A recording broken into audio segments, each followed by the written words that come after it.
Hi everyone, my name is Gab Rich and my Web of Causation presentation is about LGBT youth suicide. LGBT stands for lesbian, gay, bisexual, and transgender. First, let's talk about a few of the risk factors and protective factors for suicide. Risk factors include mental disorders such as depression, the abuse of drugs or alcohol, and feeling hopeless and isolated. Being an LGBT youth who is hiding their sexual orientation from those around them, especially friends and family, is an extremely lonely experience. Youth who are unsure of their sexual orientation or questioning might also feel very isolated or hopeless about the future. Some studies have linked coming out at a younger age and being more transparent with family members and the community regarding sexual orientation to increase suicide attempts, while other studies have found the opposite. Protective factors against suicide include having access to mental health and substance abuse treatment, as well as support from one's family and community. Later, we will discuss how a lack of these protective factors function as determinants of LGBT youth suicide. In terms of the prevalence of suicide in the United States, it is the third leading cause of death for youth between the ages of 10 and 24. In a 1999 study where the average age of the youth in the sample was 18 years old, 30% of youth who identified as lesbian, gay, or bisexual reported that they had attempted suicide at some point in their lives, compared to 13% of heterosexual youth. Similarly, approximately 25% of transgender youth reported that they had attempted suicide in a 2007 study. Although LGBT youth have not been found to be overrepresented in actual deaths by suicide, many studies have found exceptionally high rates of suicide attempts among sexual minority youth. Data is not collected on the sexual orientation of suicide victims in the way that it is collected for gender and race. Indeed, it would be extremely difficult to generate statistics on completed suicides among LGBT youth due to the fact that many people do not disclose their sexual orientation to anyone or are unsure of their sexual orientation. In recent years, the media has been increasingly focused on the suicides of several sexual minority youth, which has generated a great deal of national attention toward the issue of LGBT suicide and sparked awareness campaigns such as the It Gets Better campaign. The goal of It Gets Better is to reduce suicide by LGBT youth by sending the message that even though life may be difficult now, things can and will get better. Therefore, taking one's own life should never be the response to challenging circumstances. President Obama, Secretary of State Hillary Clinton, and numerous celebrities are part of the campaign.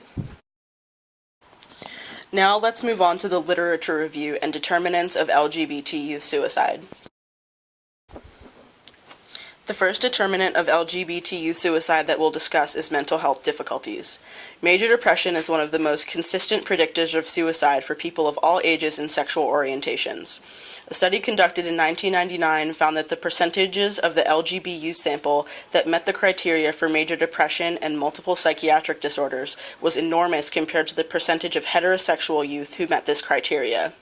Rates of generalized anxiety disorder were also significantly higher among LGBT youth. Undoubtedly, these results stem from the feelings of marginalization, rejection, and stigmatization that many LGBT youth and youth who are questioning their sexual orientation experience on a daily basis. When transgender individuals disclose their gender identity to others, they are often met with harsh criticism and rejection by those who are closest to them, in addition to the wider community. These negative responses can have very serious mental health consequences, most notably major depression. The next determinant of LGBT youth suicide is substance abuse. Numerous studies have found that when substance use or abuse is present, suicide attempts increase. The origins of substance abuse in LGBT youth are similar to those of mental health difficulties. Marginalization, isolation, and stigmatization on both the interpersonal and intrapersonal level can drive people to seek relief in the form of drugs and alcohol. A study conducted with students in Massachusetts found that youth who self-identified as part of the sexual minority population were more likely to engage in various substance use behaviors than youth who did not identify themselves as part of the sexual minority. LGBT students were almost 30% more likely to report using alcohol before age 13. The percentage of students who reported using cocaine was 33% among LGBT youth compared to 7% of heterosexual youth. While only 1% of heterosexual youth reported sharing needles with others, an alarming 16% of LGBT youth reported that they engaged in this behavior. Our next determinant is peer victimization and exclusion. All too often, when LGBT youth disclose their sexual identity to peers, they experience rejection, a loss of friendship, and in some cases, incessant teasing. Numerous studies have shown that such rejection and victimization are linked to suicidal behavior in LGBT youth. Cross-gender presentation is associated with high rates of victimization in the form of taunting, exclusion, and sometimes physical attacks. Young men and boys who do not present in stereotypically masculine ways, in terms of appearance, traits, and behavior, are more often the targets of victimization in school than young women and girls who do not present as traditionally feminine. The next determinant of suicide among LGBT youth is a lack of family support or family rejection. As previously mentioned, a supportive family is a very important protective factor against suicide for all populations, including sexual minority youth. The intense fear of rejection by loved ones oftentimes prevents LGBT youth from coming out to their parents and family members. Hiding one's true identity from those closest to you generates a great deal of shame, guilt, and stress. When youth do decide to disclose their sexual identity to their families, the reaction that they receive can potentially be a large factor in determining the quality and course of their lives. The statistics that you see here demonstrate the gravity of family rejection.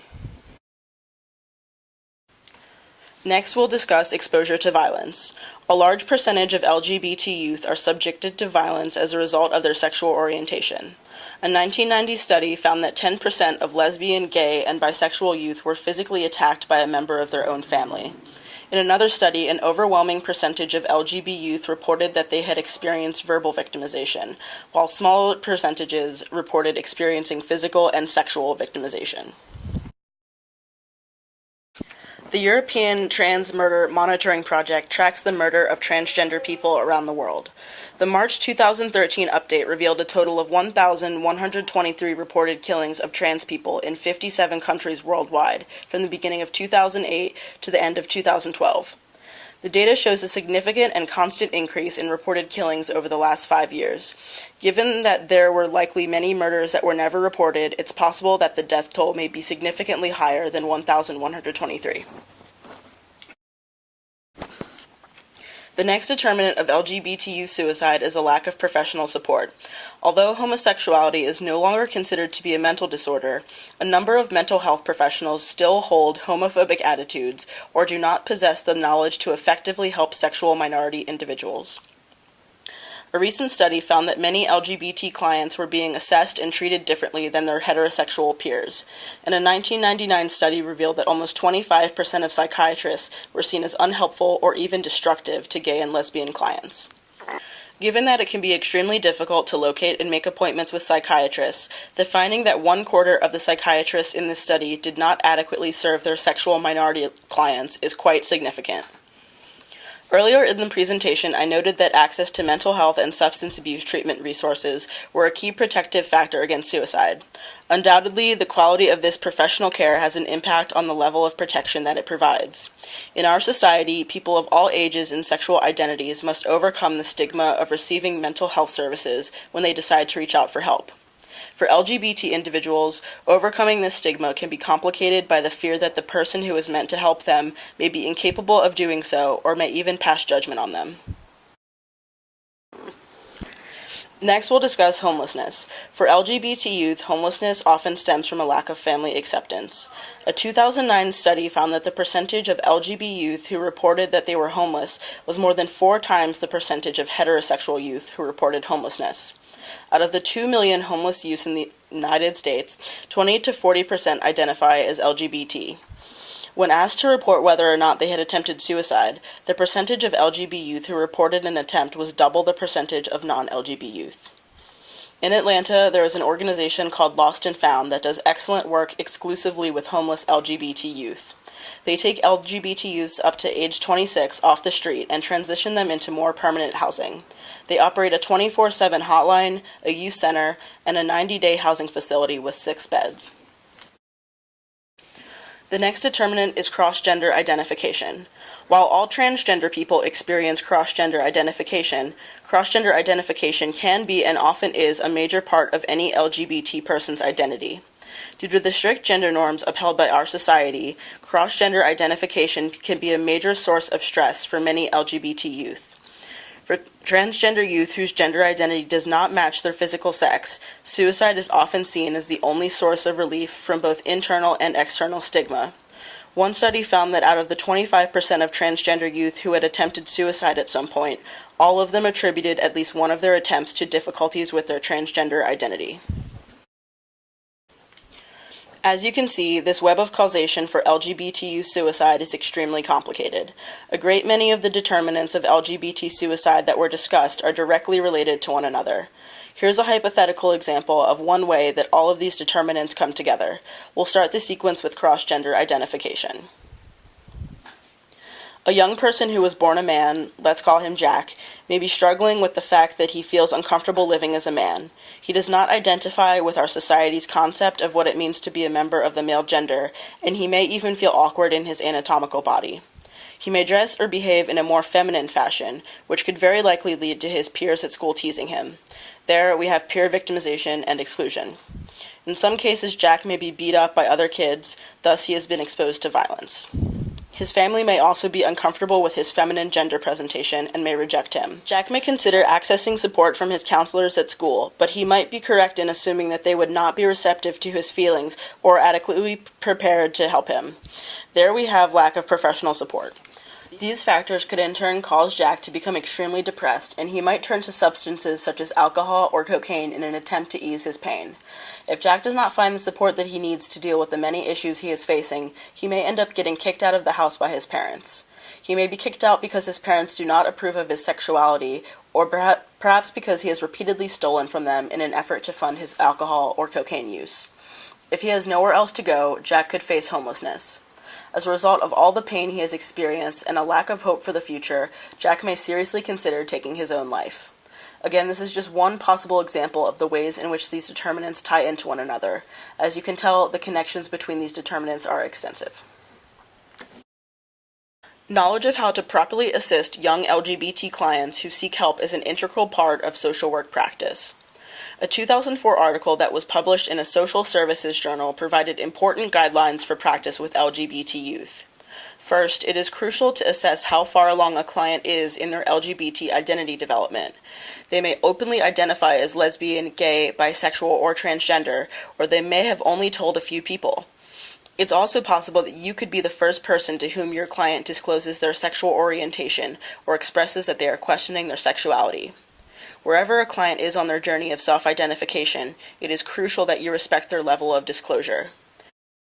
Next, you should talk to the client about his or her mental health, substance use, and experiences with others in terms of victimization. It is possible that your client will not know much about sexual orientation or gender identity, so you should be prepared to communicate accurate information on these topics by conducting research or talking to colleagues who are familiar with LGBT issues. Perhaps most importantly of all, you should validate the client's experiences and let him or her know that they are in a safe space of acceptance. This should be communicated verbally and should also be reflected in the paperwork that the client reads or fills out. For example, it is not inclusive of all gender identities to ask someone to select between male or female on a form. Instead, forms should provide additional options such as transgender or prefer not to disclose, or a blank space for the client to fill in themselves. Overall, social workers should strive to be advocates for LGBT equality and inclusion both inside and outside of the office. An example of a community-based response to LGBT youth suicide is the Trevor Project. It is an organization that deals specifically with lesbian, gay, bisexual, transgender, and questioning youth ages 13 to 24. The Trevor Project provides numerous services to the community, such as the Trevor Lifeline, the only national 24/7 crisis intervention and suicide prevention lifeline that targets LGBTQ youth. There's also Trevor Chat and Trevor Text, which are platforms for sending instant messages and texts to Trevor counselors. Ask Trevor is an online question and answer resource for non-time sensitive issues, and Trevor Space is a social networking community. Lastly, Trevor Education and the Trevor Resource Kit provide the community with resources for suicide prevention education. In 2013, there were over 36,000 Lifeline calls made, the majority of which came from the southern United States and from callers who identified as male. 60% of the users of Trevor Chat identified as female, and the average length of a chat was 72 minutes. Trevor Tech saw the largest amount of transgender users compared to the other Trevor Project resources, with 20% of users identifying as transgender. By the end of 2013, Trevor Space had close to 65,000 members, and the top 3 topics of questions on Ask Trevor were about sexual orientation, family issues, and coming out. A health-related policy that deals with LGBT youth suicide is the Garrett Lee Smith Memorial Act, which was introduced by Senator Jack Reed and enacted in 2004. It is the single most important piece of legislation geared toward preventing youth suicide in over a decade. It is also the first major federal grant program directed specifically at suicide prevention. The grants are administered by the Substance Abuse and Mental Health Services Administration to states, tribes, territories, and colleges and universities for the purpose of implementing preventative programs. More than 300 grants have been funded thus far, including 27 that were funded through the Prevention and Public Health Fund, which was created by the Affordable Care Act. In conclusion, there are numerous determinants of LGBT youth suicide that are closely related to one another, many of which were not covered in this presentation. Although it may seem that there is a lot of information available on this topic, there is still an enormous amount of research that needs to be done on LGBT youth suicide, especially transgender youth suicide. You may have noticed that many of the statistics and studies that were cited pertain only to lesbian, gay, and bisexual youth. The lack of research on transgender youth and transgender people of all ages is significant. Providing youth and the community in general with accurate information about both suicide and sexual orientation is necessary if we are to reduce the number of suicide attempts that are made by young LGBT individuals. I've included some resources that you can access if you would like to learn more about this topic or provide your clients with information. Here you will find links to the Trevor Project, the American Foundation for Suicide Prevention, Lost and Found, and the Suicide Prevention Lifeline, which is a free and confidential lifeline that routes calls to the nearest crisis center within a national network of over 150 crisis centers. Thank you so much for watching my presentation. I hope you enjoyed it.